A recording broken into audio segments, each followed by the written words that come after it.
आपल्या कार्यशाळेमधील दुसरी जी ऍक्टिव्हिटी आहे ती कृती कोणती आहे की 5, 10, 15, 20, 25, 30 म्हणजे कितीच्या टप्प्याने 5च्या टप्प्याने आपल्याला टाळी वाजवायची. आपण खेळ सुरू करणार आहोत. कुणीकडून करायचा? वंदनाताईकडून करायचा का यांच्याकडून करायचा?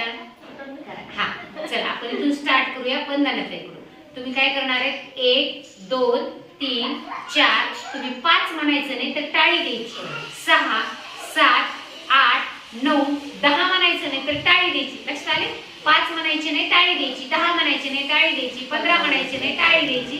5-5च्या टप्प्याने खेळ आपण सुरू करूया. वंदनाताई आता 1 पासून म्हणा. 1, 2, 3, 4, 6, 7, 8, 9, 12, 13, 14, 16, 17, 18, 19, 20, 21. हा, आता 20 ला काय करायची? टाळी वाजवायची. छान मोठ्याने. 22, 24, छान. 26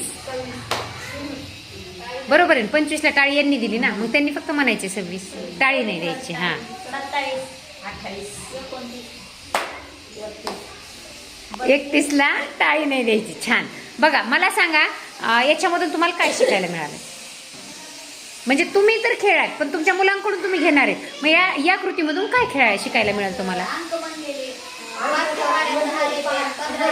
हा हा, म्हणजे काय? टप्प्याच्या संख्या. म्हणजे तुम्ही आता याच्यापेक्षा वेगळा अजून कसा घेऊ शकता खेळ?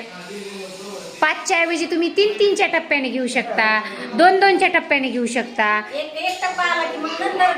1च्या पण टप्प्याने घेऊ शकता. 1 म्हणायचं 2 ला टाळी, 3 सोडायचे 4 ला टाळी, 5 सोडायचे 6 ला टाळी, या पद्धतीने. म्हणजे वेगवेगळ्या कृती तुमच्या लक्षात आल्या. खेळ एकच आहे पण त्याच्यामुळं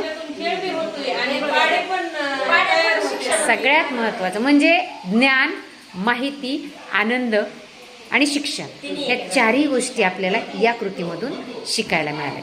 छान.